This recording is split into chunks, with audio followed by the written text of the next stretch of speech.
You name them in terms of race, and they were yelled. Everything, it was quite vicious. It wasn't going to upset me. There was really too much to be done at that particular time in terms of breaking the baseball barrier to allow name-calling to bother him.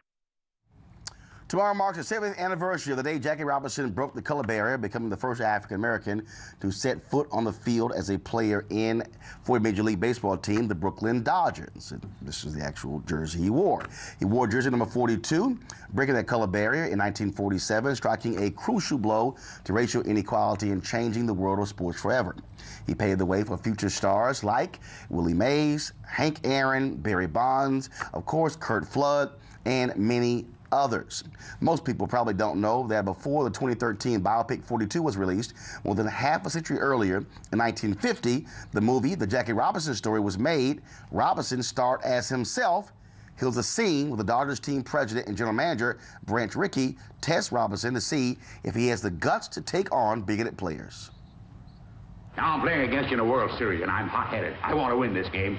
So I go in to use spikes first. You jab the ball in my ribs, and the umpire says out. I flare. All I can see is your black face, that black face right over me. So I haul off and punch you right in the cheek. What do you do? Mr. Rickey, I've got two cheeks. Now, of course, anybody who read his book, I Never Had It Made, will understand that that was the last thing he wanted to do. Jackie Robinson always believed in fighting back, but he understood that if he fought back, that could damage the prospects for any future black playing in baseball. In 1972, in an interview on the Dick Cavett Show, Robinson praised Rickey and his wife for supporting him throughout that tumultuous period. The advice that I got from Mr. Rickey and the encouragement and the guidance I got from my wife at home, we were able to withstand most of the kinds of situations that came up. We were prepared because of the numbers of people on our side. Of course, Robinson there mentioned his wife, Rachel, who was always by his side. Joining us via FaceTime from New York is the president and CEO of the Jackie Robinson Foundation, Della Britton Baeza. And also joining us in the studio here is Jason Reed, senior writer at The Undefeated. Still with our panel here, Barbara Arnwine, Bishop Harry Jackson, and Jameer Burley. Della, I want to go to you. I just finished reading Jackie Robinson's book, I Never Had It Made. Read other books about him, but to actually read it in his own words, I don't think people really understand. Jackie Robinson wasn't this quiet, meek guy. He did not believe turning the other cheek, so it was really hard for him to do that in those first few years of Major League Baseball. Absolutely right, Roland.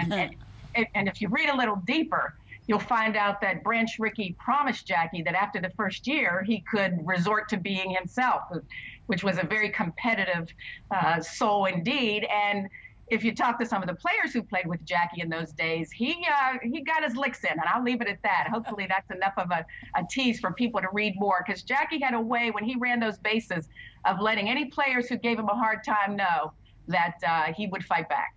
Of course, as I mentioned, his wife played a critical role in his success, being there with him every step of the way.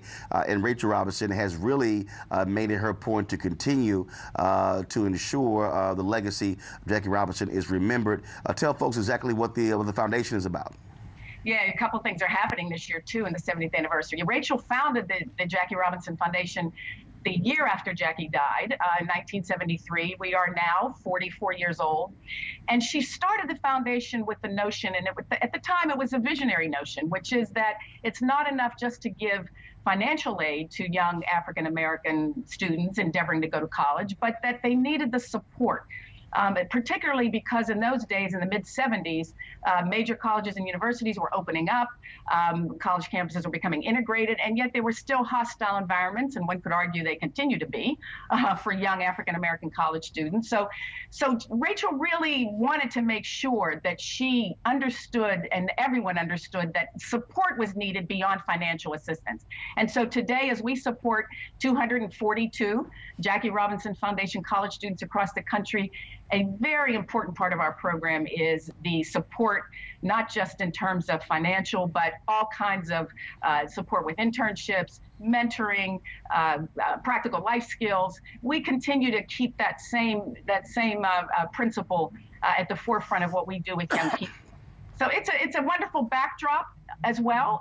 You would appreciate the fact that we very much preach values. and I use both those terms deliberately. We are not afraid to preach values to our young Jackie Robinson scholars: integrity, discipline, humility. And so to be able to sort of nurture these young people with Jackie and Rachel Robinson as sort of our character backdrops is just phenomenal. And I think it's the reason why we not only have a nearly 100% graduation rate, but we have a tremendously active alumni association. And, you know, we're really taking off on the scholarship side. And Jackie would be terrifically proud. Rachel Robinson is, of course, 94 years old, does not travel as much as she used to, but she is going to be in Los Angeles tomorrow, where something major is happening there. She's there, yeah. Rachel and Sharon, her daughter, and David Robinson, who lives in Tanzania, is also in the States, and the three of them went out yesterday to Los Angeles. The Dodgers are unveiling what is their first, I am told, bronze statue outside of Dodger Stadium, and it will be Jackie Robinson. And for your audience, I'm tickled to be able to reveal that the sculptor whom the Dodgers commissioned is an African-American sculptor who was born in New York City, now splits his time between Northern California, Oakland, and New York City. His name is Brantley Cadet, B-R-A-N-L-E-Y. I think it's, B-R-A-N-L-Y, I think it is. C-A-D-E-T, terrific guy. The statue is just amazing. It's called Stealing Home because it captures one of Jackie's many heroic events and what he's well known for now, which is stealing home, bringing a lot of those Negro League concepts of play to the major leagues. Baseball fans would understand what I mean by that. And last thing, Della, also, you will be breaking ground soon in New York on the museum. Yep, another exciting thing happening this spring. We will be, we have already announced we'll be breaking ground this spring for the Jackie Robinson Museum located in Lower Manhattan. And the numbers are working for us, Roland, because we should be able to cut the ribbon in 2019, which is the 100th anniversary of Jackie's birth.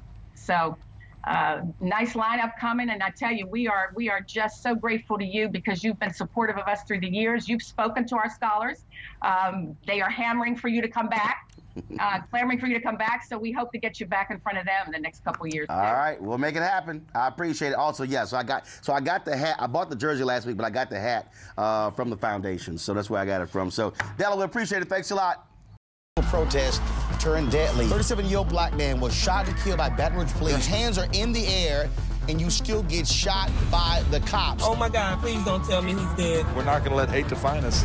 Race is a big part of this. If truly all lives matter, then all lives need to matter equally. What we require is action. What we require is accountability. We understand that black lives do matter, and we will keep focused on this issue. NewsOne Now, every weekday morning at 7 on TV1.